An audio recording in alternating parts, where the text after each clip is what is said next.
While Tucson has enjoyed a warmer than average winter and more rain than expected, that is little comfort to those living without a home.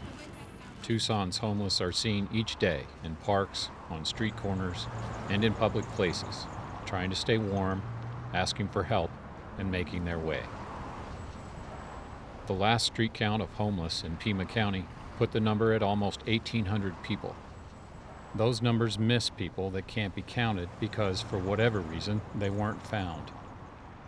Many of those were found, not on the street, but in shelters.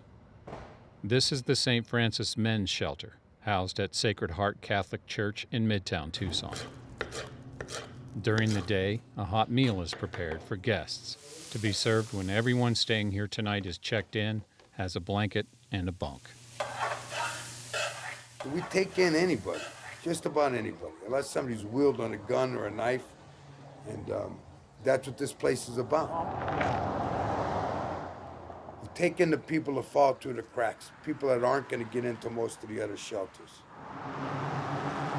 It's a basic human need to have a place to lay your head and get a good night's sleep. Last night we had a little bit over 50, which was the biggest night we've had so far. Carl Zawatsky is the shelter director. He says there is a low bar for entry by design. There's no ID checks. A lot of times you can't get into other places if you can't blow a 0 on an alcohol tester. That's not the requirement here. We don't promote anything like that. In case we get busy tonight, I could put at least 5 people in that hall over there. But regardless, the guy needs a place to stay. As night falls, men begin to find their way to the entrance. Roll call begins at 8 p.m. Alvaro Leon. Okay, buddy, go ahead in. It's none of my business. I don't know why some of these people are on the streets. We try not to delve into that. Haven't seen you in a while. Been all right? The range could be anything. Some of these guys have been homeless for years. Chris Arias. There's guys I meet that are totally in fear. Could be their first week on the street. Kenneth Randolph. And they just have no clue where to go, what to do. I've seen guys check in tears. These are all new guys. They're all in need. Okay. Some kind of need or another. Johnny Angel. Johnny. As they enter, each man finds a cot. The hot meal is ready. Volunteers and staff are there to serve. It's a safe, warm environment to get off the streets. Just a place of hospitality. To get a nice meal before they go to bed every night. And they can close their eyes and know that they're going to get a good night's sleep here. On the street, for each of these men, it's a different story. Cold, damp, dangerous. It's hard to get any rest. James is 52 years old. He says he's been homeless for 6 months. I always have to be hyper vigilant. A lot of people being attacked in their sleep and robbed. I was robbed just the other day. They stole all my clothes, my double bag, all my clothes, and walked off. Start over. Been about a year and a half almost being homeless that I got laid off, and I'm up in my age already, just turned 59, and I'm trying to find work, and it's been kind of discouraging because a lot of people really ain't hiring. There ain't big companies here like there were way back in the day. I have seizures, I fall down and hit my head. David is 51. He says he's been living without a home for many years. It's just really cold, and there's a lot of what you call bushwhackers, and they're out there in the middle of the night with flashlights, and they check everywhere. But when they do that to you, and it's cold outside, and you want to get some sleep, and you find out you don't have no blanket or nothing, then it's good that there's a place like this to go to. It's like an oldie station, but it's nice, it's mellow, it's smooth. And it goes back to that thing I was talking about before, about the hospitality.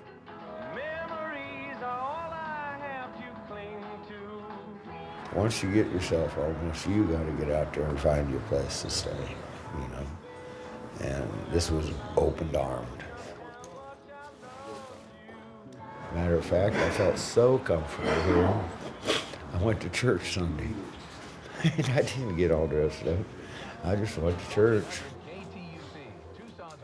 While Sacred Heart is an active church, there is no preaching or proselytizing here. Their purpose is clear. Keep guys from freezing. And this is the crisis center where anyone can come, and minimum requirements, we just want to keep people alive. Father Jim Hobart is pastor of Sacred Heart Church. We don't want to get the idea that we have to come here, you have to go to a church service, you have to hear a sermon, you have to do that. We just need a place where people are protected from the elements. You know, one night I went to one of the AA meetings they had here, you know, to just shake hands, say welcome, and thanks for being here, and great to be a service. So we're just happy to be able to meet human needs. That's what we're trying to do. It's a privilege that we can do this here. So. And then whoever else you know. Zawatsky recognizes the challenges these men face. How do you go for a job? Forget a maitre d', how do you go for a dishwashing job?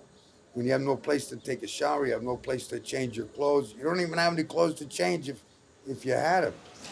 People say, well, they need to pull themselves up by the bootstraps and move on with their life. And it's not that easy.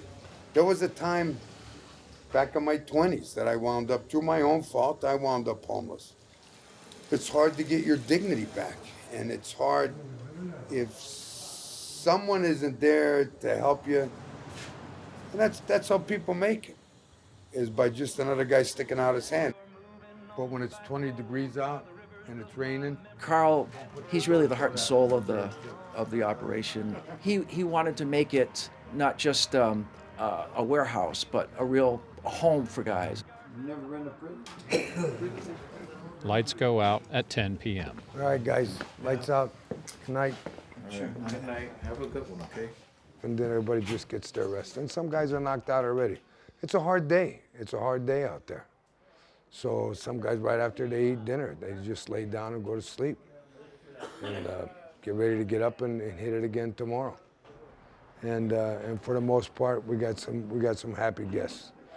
You know, they're never going to get 100% happy. I bet you they don't have that at the Waldorf Astoria. Not everybody is happy. People complain there too.